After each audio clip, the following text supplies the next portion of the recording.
everybody ready for the final session of the evening? Hopefully the organization has some drinks afterwards, so that's the reward of sticking around with me. I don't have a fancy story about fishing or festival visitors, so hang on there. But I do have a story to share about DevOps and how it improves the average developer's life, and then also how it can improve people working with ML and AI. So in that sense, I hope it's more of a contribution for you to like take away and maybe even start on your job tomorrow or whenever you're back in action. So this is about MLOps, machine learning operations. There's lots of terminology for it. The point is that previously, in the early days, developers built code on their local machine and then maybe zipped it to themselves, zipped it or emailed them to themselves, or like had all kinds of practices that we don't allow anymore. And then in some way source code ended up in production, and that was running, and there was a big disconnect between developers and operations. And so there is a tendency that maybe data scientists or people working with ML or AI are going through the same process, right? Where stuff is maybe experimented on their own machine and it's being disconnected from stuff that's used by developers or in production. And so there's some tooling to help you get there. Here's the disclaimer. So I work for Microsoft, so there will be some Microsoft products in this story. But the point is that we try to make you more productive, and you don't have to do this with our technology. Obviously for me, this is what I demo, but if you don't want to do this, also fine. I joined Microsoft in 2011, and then I stepped out of it 2017 to earlier this year. So I worked 2 years at Docker.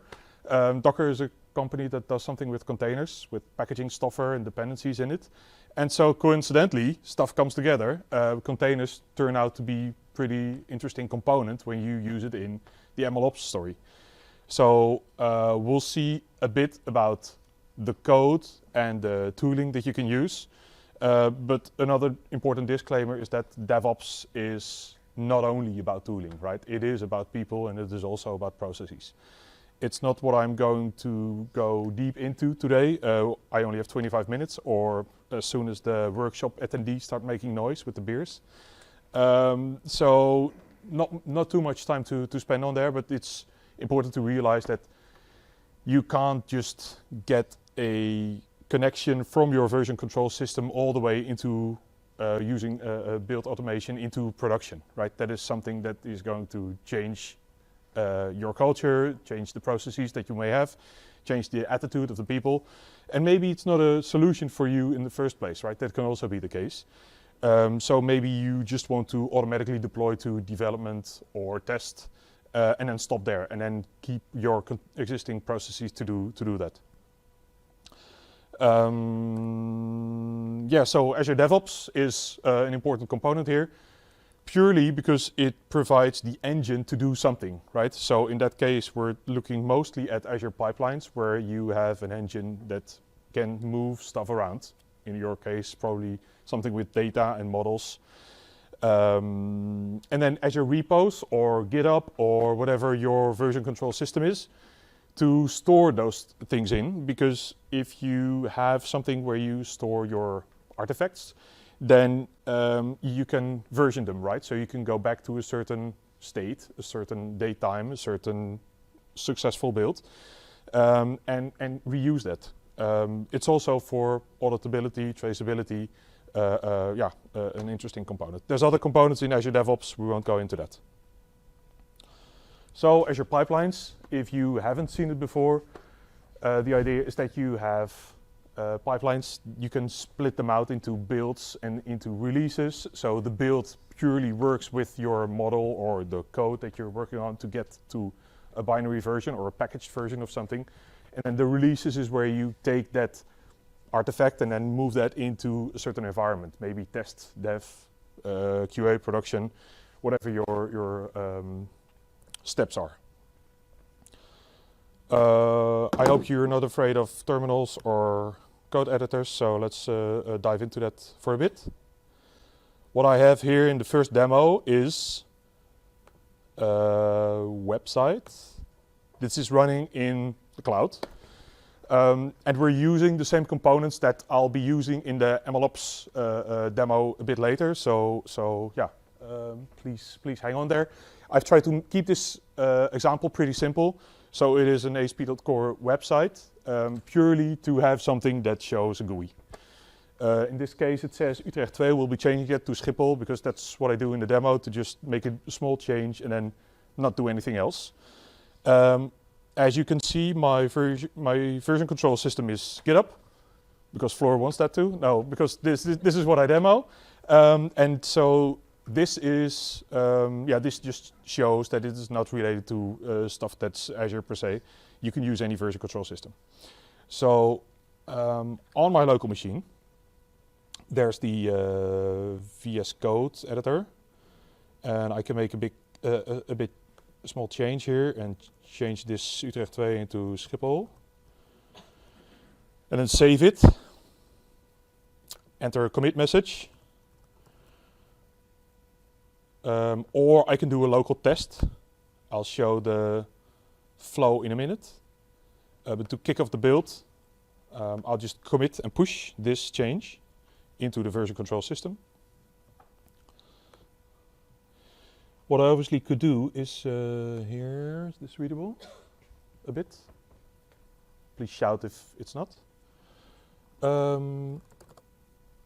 So my solution is just a plain ASP.NET Core Alpine solution. I've made a small change there. I can do a .NET build. So when I, as a developer, and not being the data scientist, but comparable, make a local change in my code, I can do a local build and then do a local test run of this, see if it works. So I can do a .NET test, and if I like it and all the unit tests go well, I can actually commit and then kick off the outer loop, as we call it. So what you see now is that my local tests work, so I can actually commit it. I've already done that, as you saw. So I'll go into the build pipeline that's starting here. If I do a refresh, you'll see that there's a build kicking off. It's already done, the first one. And I also have a one here. This may still be running. So if you look at the definition of a build, the YAML version, because people like YAML, so there's a good thing about YAML and there's a bad thing about YAML. So the good thing is this is text-based, so you can also version control this. If you don't like it, you can use the graphical representation of the build tasks. Here you go. Which does a build an image, push an image, and then do some Kubernetes edits so that you use the latest version of a certain image. So the point here is that building an image takes a Docker file that defines a recipe how you deploy your application. And the good part about this is that this makes the exciting part normally of a deployment, and it brings it to development. So you do a shift left of something that is possibly erroneous, right? So everything that could go wrong is being moved into the developer stage, which helps and makes the deployment eventually pretty simple, because then you're only deploying the container image. I could show that container image. The Docker file has a bunch of script just to show that it's not a fake. The point here is that you start off with a certain base image. Let's call it an environment that you use. In this case, it is using a Linux Alpine distribution, which is configured already for .NET Core to use. And obviously, in the machine learning space, you'll be using a different base image, but the point is that you'll be adding your dependencies on it. And then you can run your machine learning environment, your models, your data, all of that, put into a container and then deploy that to a plain vanilla environment. Just an environment that runs containers. Okay, so now my build is finished. You can see that the update is successful. Here you go. It now says Schiphol, nothing exciting, nothing too exciting, but the change is in production, right? So I did one commit, it was changed in version control, it kicked off an automated build, and the build automatically updated the thing in production, because I don't have a dev test QA production cycle, right? There's no processes here, but technically you can do this with regardless how many environments or whatever stage gate you have. In the demo later, you'll see that machine learning, the machine learning sample also has approval steps, so that you can have automated tests, but you can also have manual steps where someone, a manager, an operations person, has to say yes, approve, please go ahead, move this into production. All clear? Questions? No? Feel free to shout. So what you've seen is the DevOps inner loop.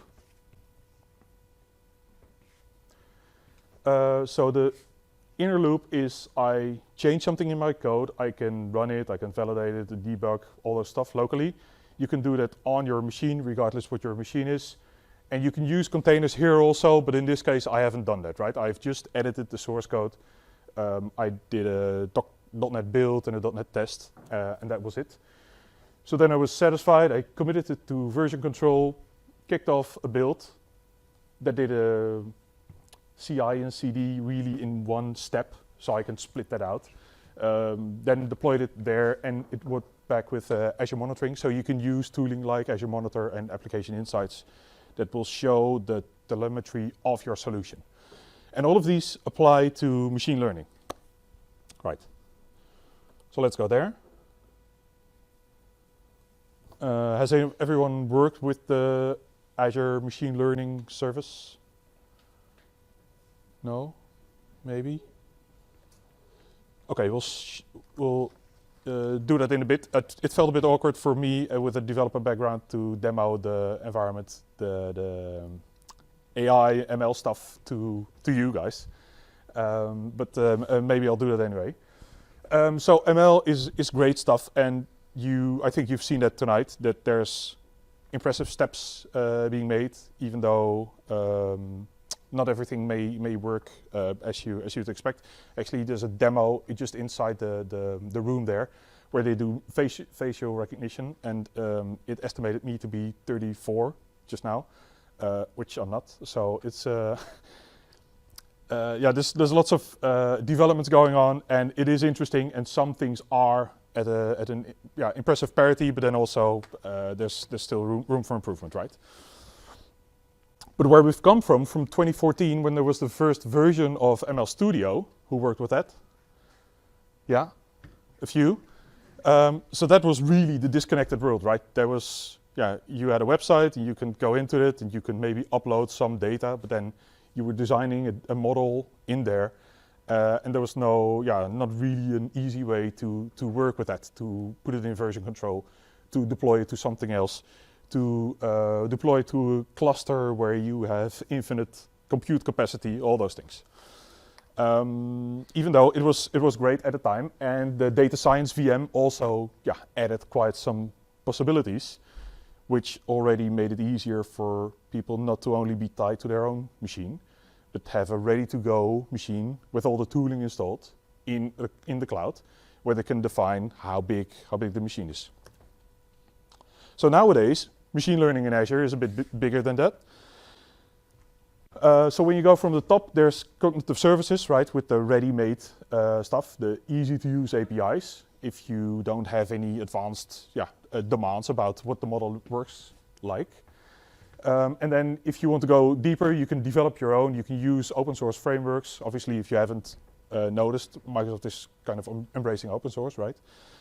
Which is also a reason for me to come back again. Production services, so yes, we're focusing on Azure Machine Learning today, but you can do the same with just plain VMs, or you can use something like Databricks. And then deploy to all kinds of infrastructure. You can deploy to regular VMs with a CPU, to machines with the GPU, to FPGAs, and to all kinds of exciting new things that are bridging the stuff between what your data center does and what your local machine does. which we call Edge, and there's all kinds of cool scenarios there. So a simple flow of doing machine learning is training a model, packaging it, validating it, deploying, and then monitoring. So wouldn't it be great if you had extensions for all of these to work with the great developer tooling that you already saw, right? Because Azure DevOps is the evolution of a product that started in 2005 called TFS, Team Foundation Server. So developer and operations teams have been using that forever, and now it's finally there for data scientists to use. So if you compare that story that I just did, work on code in GitHub and then build the app and potentially test it and release it and monitor it, the data scientists doesn't have to work on just a data science VM, right? Or in the ML Studio environment. You can actually work in a comparable way. And there's a lot of animations here if you're interested. But the end result looks like this, where you work in the same way. You commit your model to the version control system, and then start going through the same phases for building, testing, releasing your solution, and monitoring it. Lots of benefits. I think you get that. The Azure services that help here is that primarily the Azure ML Python SDK and the CLI make scripting and interacting with the Azure Machine Learning service very easy. There's lots of samples on GitHub that you can just use. So you can use the Azure ML CLI from your favorite command line, from PowerShell or Bash. But the Python SDK is maybe even more interesting. If you work with Python on a day-to-day basis and you use Jupyter notebooks in which you write your Python, then you can use those Python SDK objects to interact with the ML service from your data science project. So you can get a workspace and you can deploy to an environment, and you can go through the different stages that I already mentioned. So you can combine those tools with the existing DevOps services and the ML services, and then use all kinds of other things that you've already used. To make that concrete, there's the graphical tasks that you saw in Azure DevOps. The ones that I showed previously was just focusing on code. In a bit, I'll show the MLOps demo, where you will see those things again. And you can do smart testing and then also environment estimating. So maybe in this case you can see the graphs underneath where you compare response times to memory or CPU. And so you don't have to guess on what environment does my model work best. But there's actually tests in there where you can compare. You can say, well, I want X node cluster of these capacity, so that I have an optimum between the price that I pay for the cluster and the response time I want to offer to my end users.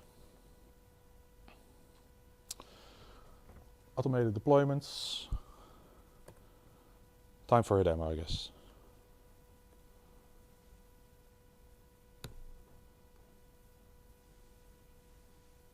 So, not this one, I skipped this one. This is the DevOps for AI, yes. Azure DevOps Labs.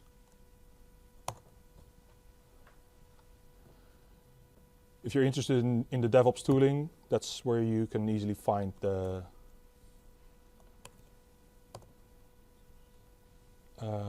default labs, and then the ML. Oh, come on. Enabling CI/CD for machine learning projects, that one.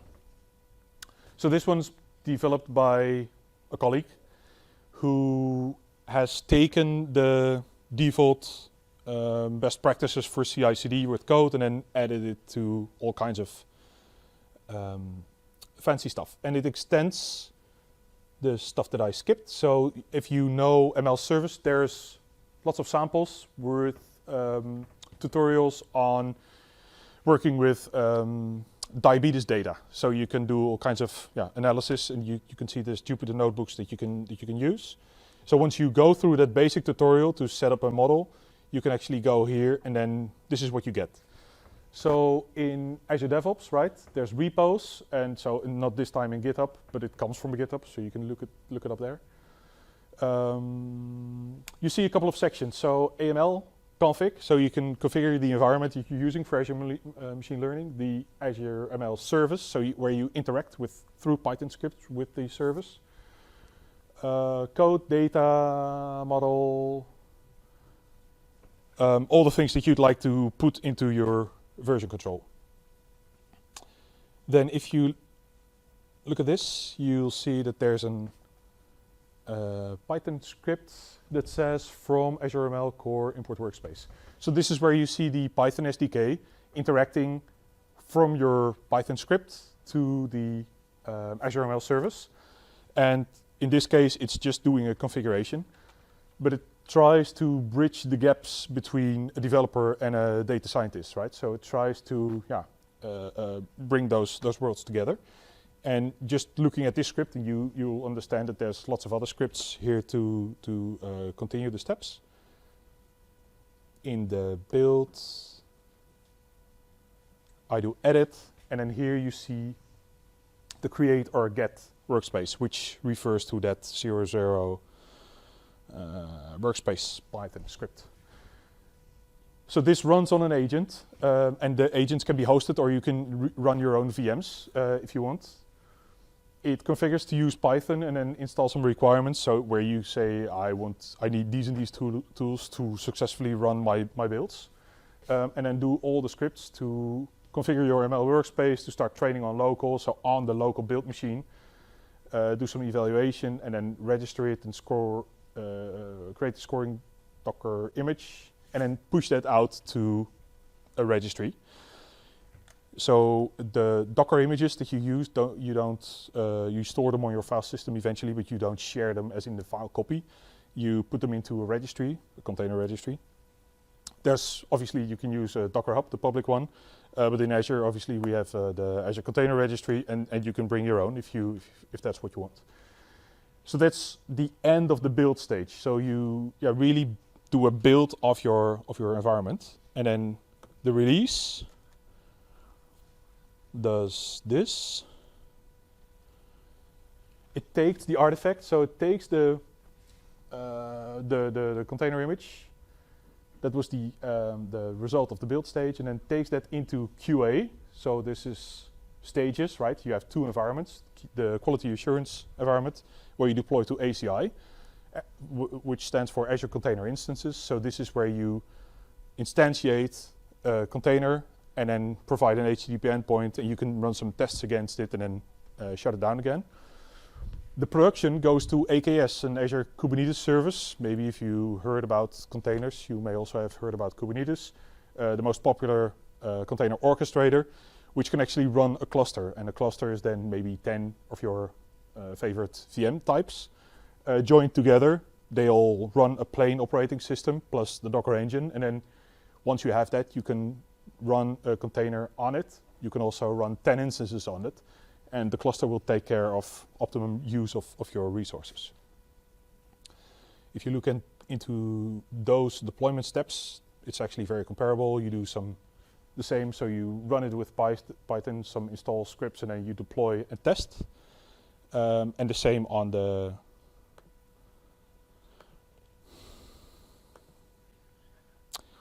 same for the Kubernetes one here. So if you look at the historic releases, for instance, you'll see that in 150, this one,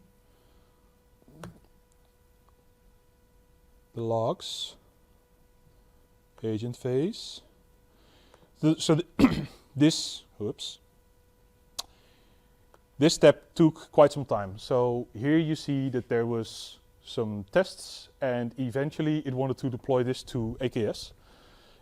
So you can have logic in your flow, in your release flow, that says, yes, I want to now go on to deploy this into production. And this was actually the first time it was ready to go. So in the steps, in the releases before this version, it was not meeting requirements to go into production. And this is the first one. So, and that is why it took 40 minutes something, because it was also provisioning the Kubernetes cluster. So it was spinning up all those machines and then configuring it and deploying it. Afterwards, there was never a deployment to AKS, because it also does intelligent analysis of your model. And then if the model is not performing as well as this release, then it doesn't go on like that. So I really like that in this sample, because it shows all kinds of evaluations that you can do. Not only just doing a version control and a build, but also applying logic that works in the data science world. Any questions there? Is it just in the deployment, in the release pipeline, that it fails if the performance is not met? Yeah, so there's scripts. So the scripts do the tests. Where was I again? Deploy the web service. And then here in the edits of the QA, this is where you do test ACIs. So this script, the 60 ACI web service test, this thing defines if it is good enough to go on, quality-wise. And then also there's the manual step, the manual approval. That's in here. It means the lightning thing. Here, so there's an approver. Pre-deployment approval. So before this actually goes on, so every morning I find this in my inbox, right? A step to approve if I want to go on into production on it. And then so a quick look into ML service for you who haven't seen this yet. Oh God. Yes, no, maybe. So Azure has all of these overview and activity logs for like resource control and auditability. This is generic for all services, and then this is where the authoring starts. So you can do authoring in a couple of ways. The easiest way is the automated machine learning, where you can just upload the data, as you heard in the intro, where you can maybe do analysis of what a car should cost, or like filling in the blanks. Then you can use notebook VMs. So you can run a Jupyter server on your own local machine. But if you have just a regular laptop or like not the advanced desktop that you'd like to work, you can start a new fancy notebook here. And this can be any VM type that you like. So choose VM size, right? So if you like specs, you can go to like 64 cores and then 256 gigabytes, for instance, just to take one. And then run your notebooks here, see if that works, right? See if that helps speed up your daily frustrations in waiting and getting coffee. And then there's the visual interface, right? This is what you may remember from the ML Studio, where you can do the visual designs of a model. Once you get there and you go into the MLOps stages, you get assets. So you get experiments, pipelines, and these are not the pipelines that you use in ML and Azure DevOps pipelines. These are more flows in your data science project. Compute, so you can have a compute cluster attached to your environment. Loading. Right, so in this case you see that there's a Kubernetes service. I have a Kubernetes service attached here of F4 type, which is like 4 cores, 8 gigs, something like that. And then number of nodes, 6 nodes. You'll see the models here. So there's 3 models, and this is the August 29 version, and this relates to the PKL is the model, and then this relates to the deployment, but also so this was deployed on the Azure Container Instance. I can go. You cannot look into the model here, but you can look into the image that contains the model. So you can work with this model if you want. You can get this from the container registry and then analyze it. And you can also find it where it relates to what kind of version from your version control. Here you see the Azure Container Registry location, and then version 3 is the container image. And so you can also take this image and move this into a completely different cluster, right, on another cloud or on your colleague's machine. Deployments, this is something I already showed, and then activities. These are the experiments. So every night as part of the test, we do an experiment to see if it's better or not than what I have in production. And this is like 8 days, 7 days, 4 days. Maybe it skips the weekend or something. Here I kicked something off manually. And 18 hours ago, that would be the nightly build that was just the past night. And the results of those experiments? Yeah, so this is a slippery, how do you say that, glad ijs? Where I, as a dev, shouldn't be explaining the ML stuff. But I saw like experiments and the DevOps AI demo.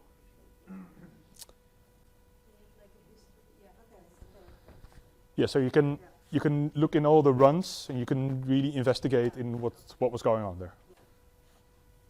This is as far as I go. Yeah, okay. At least I know that it's possible. Yeah, exactly. So in this, I'm honest about what I know about data science, right? So in that case, you should also feel free to involve your developer and operations people to work with you on a solution like this. But if it feels interesting, if it feels compelling, then I strongly encourage you to do so, because I think it helped the software development practices and it could also help the data science practices.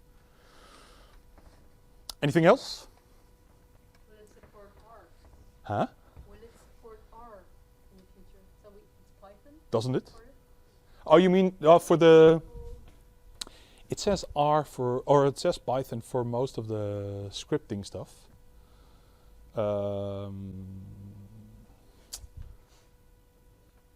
I'm not sure what I would say the models themselves could be anything, right? So it's more about I'll look it up. Yeah? Good. Okay. Thanks for your attention.